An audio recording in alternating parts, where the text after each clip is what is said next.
Aji Saka. Tersebutlah seorang pemuda sakti yang tinggal di desa Medangkawit. Aji Saka namanya. Ia mempunyai 2 pembantu yang bernama Dora dan Sembada. Kedua pembantu ini sangat setia. Suatu hari, Aji Saka berniat ke wilayah Medang Kamulang. Ia mendengar perilaku Raja Medang Kamulan yang bernama Prabu Dewata Cengkar yang sangat jahat. Prabu Dewata Cengkar gemar memangsa manusia.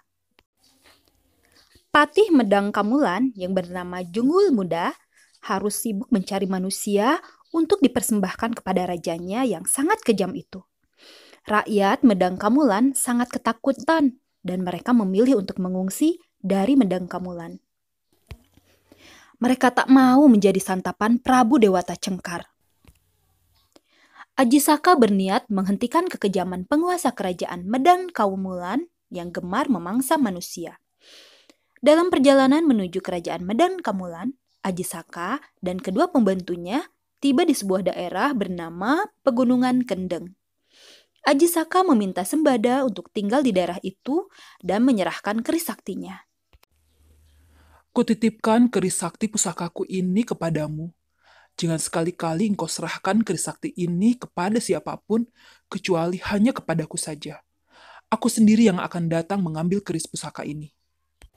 Ucap Aji Saka kepada Sembada. Sembada mengiyakan pesan dari Aji Saka. Aji Saka bersama Dora melanjutkan perjalanan. Di sebuah tempat, Aji Saka meminta Dora untuk tinggal karena ia akan ke kerajaan Medang Kamulan seorang diri. Syahdan, Aji Saka bertemu dengan Patih Junggul Muda yang tampak kebingungan karena tidak mendapatkan seorang manusia pun yang dapat dipersembahkan untuk Prabu Dewata Cengkar. Jika itu yang menjadi kebingunganmu, wahai Patih, serahkan aku kepada rajamu. Ucap Aji Saka. Patih Junggul Muda sangat keheranan mendengar ucapan Aji Saka. Orang lain akan terbirit-birit jika hendak dikorbankan guna menjadi pemuas nafsu Prabu Dewata Cengkar. Akan tetapi, Aji Saka berbeda. Dia malah menawarkan dirinya. Patih Junggul Muda lantas membawa Aji Saka ke istana kerajaan Medang Kamulan. Berbeda dengan orang-orang lainnya yang sangat ketakutan ketika dihadapkan dengan Prabu Dewata Cengkar, Aji Saka tampak tenang.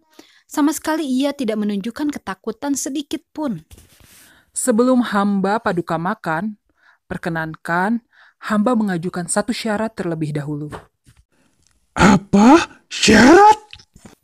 Prabu Dewata Cengkar melototkan kedua matanya. Apa syarat yang engkau kehendaki?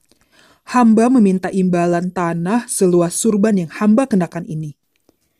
Jawab Aji Saka. Tak terkirakan gembiranya hati Prabu Dewata Cengkar mendengar syarat yang diajukan oleh Aji Saka. Syarat yang sangat mudah menurutnya. Hanya dengan memberikan imbalan tanah seluas surban yang dikenakan oleh Aji Saka, ia telah dapat memangsa Aji Saka. Dengan gembira, ia pun berkata, Aku akan penuhi permintaanmu. Lekas engkau buka surbanmu itu dan gelarlah. Aku sudah sangat lapar. Aji Saka kemudian membuka surbannya dan mulai menggelarnya. Sangat mengherankan, surban itu ternyata sangat panjang. Surban tersebut terus memanjang hingga membentang dari istana kerajaan, menjangkau wilayah gunung, sungai, hutan, dan bahkan hingga ke lembah-lembah. Semua tidak menyangka jika surban yang dikenakan oleh Aji Saka begitu panjang lagi luas. Begitu pula dengan Prabu Dewata Cengkar yang tidak menyangkanya. Sesuai dengan perjanjian yang telah disepakati, Prabu Dewata Cengkar akan menyerahkan tanah seluas surban yang dikenakan oleh Aji Saka. Itu berarti wilayah kekuasaan Sang Prabu akan diserahkan seluruhnya pada Aji Saka. Sang Prabu pun sangat marah. Ia kemudian langsung menangkap Aji Saka untuk dimangsa. Namun, Aji Saka bukanlah pemuda sembarangan. Ia bisa menghindari serangan tiba-tiba Prabu Dewata Cengkar. Sebaliknya, Prabu Dewata Cengkar tak berdaya ketika terlilit surban Aji Saka. Kau telah menipuku. Lepaskan aku. Lepaskan aku.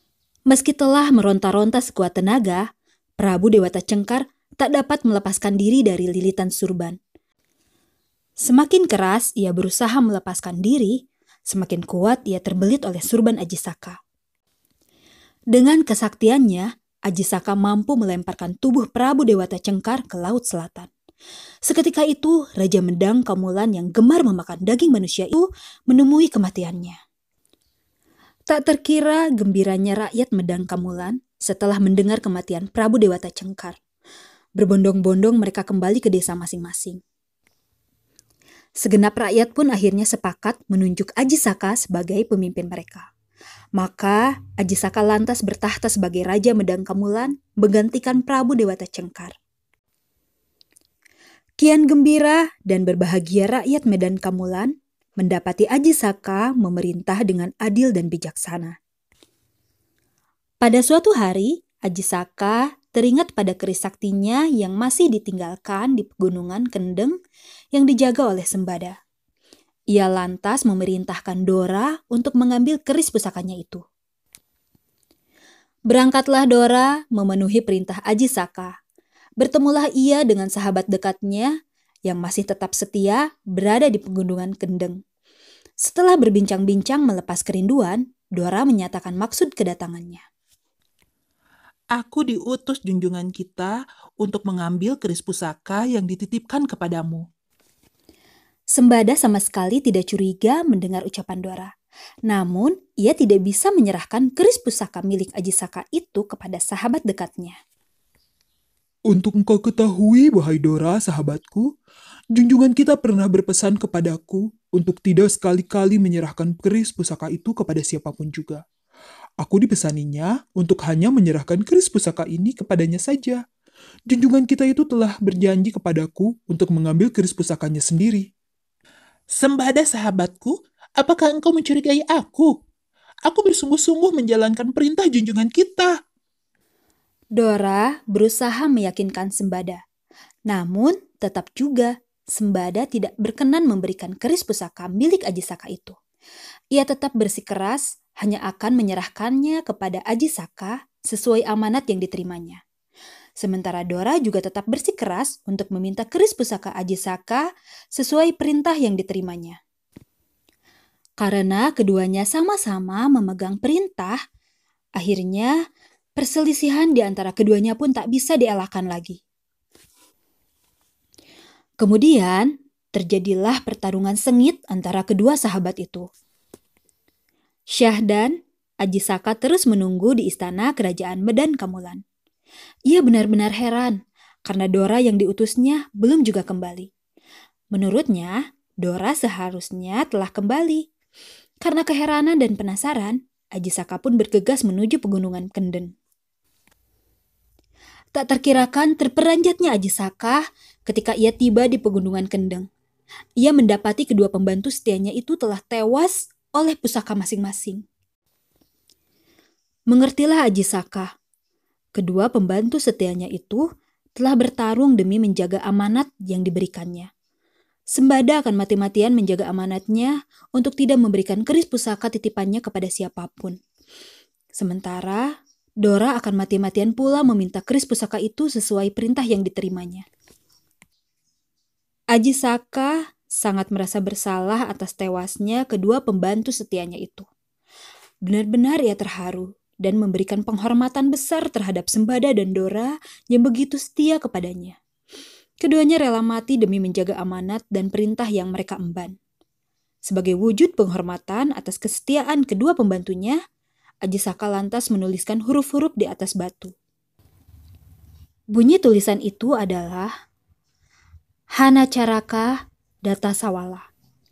Pajayanya Magaba Tangal.